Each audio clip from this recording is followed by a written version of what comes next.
Friends, ఈ సంవత్సరంలో మొదటి గ్రహణం హోలీ రోజున అంటే మార్చి 14న సంభవించింది. అది చంద్రగ్రహణం. ఇప్పుడు దీని తర్వాత సంవత్సరంలో రెండవ గ్రహణం మార్చిలోనే ఏర్పడింది. ఈ గ్రహణం 2025 సంవత్సరంలో మొదటి సూర్యగ్రహణం అవుతుంది. ఇది మార్చి 29న చైత్రమాసం ప్రారంభానికి ఒక్కరోజు ముందు సంభవించింది. ఈ సూర్యగ్రహణ సమయంలో భూమిలోని కొన్ని ప్రాంతాలు పగలు, కొన్ని ప్రాంతాలు చీకటితో కప్పబడి ఉంటాయి. సూర్యగ్రహణాన్ని చూడడానికి ప్రజలు చాలా ఆసక్తిగా ఉన్నారు. ఇప్పుడు 2025 సంవత్సరంలో మొదటి సూర్యగ్రహణం ఏ సమయంలో సంభవిస్తుందో తెలుసుకుందాం. భారతదేశంలో సూర్యగ్రహణం కనిపిస్తుందా అంటే లేదు.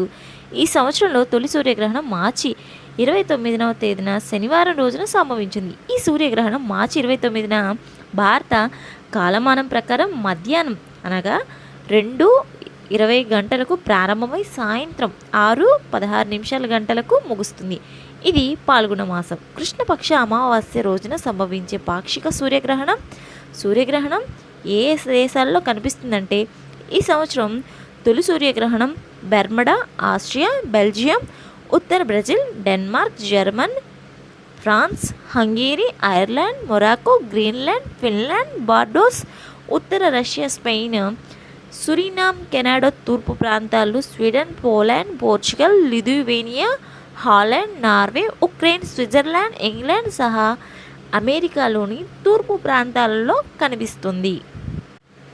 అయితే ఈ సూర్యగ్రహణం భారతదేశంలోని కనిపించదు. దీనికి కారణంగా దానికి సూతక కాలం భారతదేశంలో చెల్లదు. అయితే ఈ గ్రహణం కనిపించే ప్రాంతంలో సూర్యగ్రహణం ప్రారంభానికి 12 గంటల ముందు